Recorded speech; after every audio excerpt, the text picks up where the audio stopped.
They say monsters hide under beds. That's a lie. The worst ones sit at the dinner table and call it family. I learned that the day my little girl lifted her shirt with pride, and across her chest, in bold, merciless letters, it read, "The accident." The room laughed.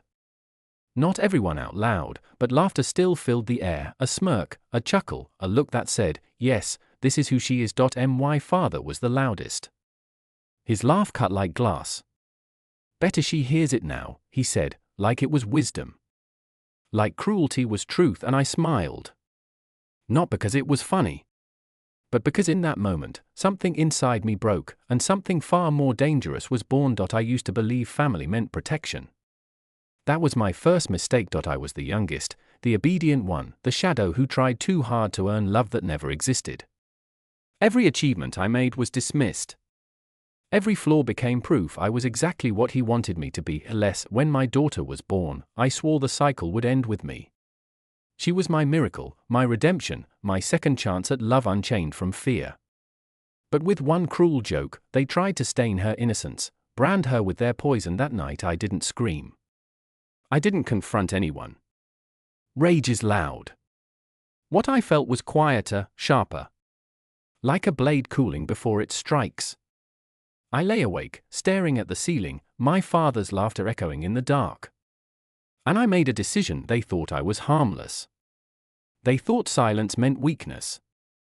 But silence is a ledger. It records everything. I knew their secrets. I had spent years listening, absorbing the whispers they thought were safe around me. The debts buried under fake smiles. Affairs hidden behind church pews. Businesses bleeding out behind polished doors. They never noticed how much I knew. That was their mistake. The first move was almost gentle.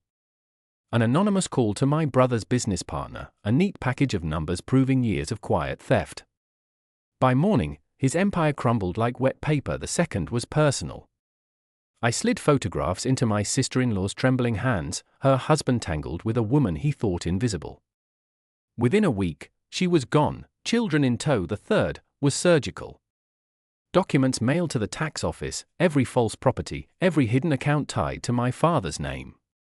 The knock on his door came before he even realized what I'd done, and I said nothing. I only watched as each of them unraveled, piece by piece, thread by thread. Then came Sunday dinner.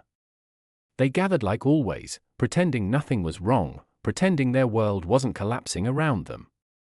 My father sat at the head, smaller than I'd ever seen him, but still clutching at control like a dying man clutches breath. When plates were half empty and silence hung heavy, I placed a gift in the center of the table. Neatly folded. Wrapped in ribbon. The shirt. That shirt. The air froze. My father's hands trembled around his glass. My voice was calm, almost kind. "You called my daughter a mistake." And then I looked at each of them, one by one. "Now, look at yourselves." The realization spread like wildfire. Every downfall, every humiliation, every ruined lie connected. They knew. They knew it was me. And for the first time in my life, they were afraid of my silence. I stood. Took my daughter's hand. And I walked away. No shouting. No gloating. Just the sound of a kingdom burning in the quiet. People think revenge is fire and blood.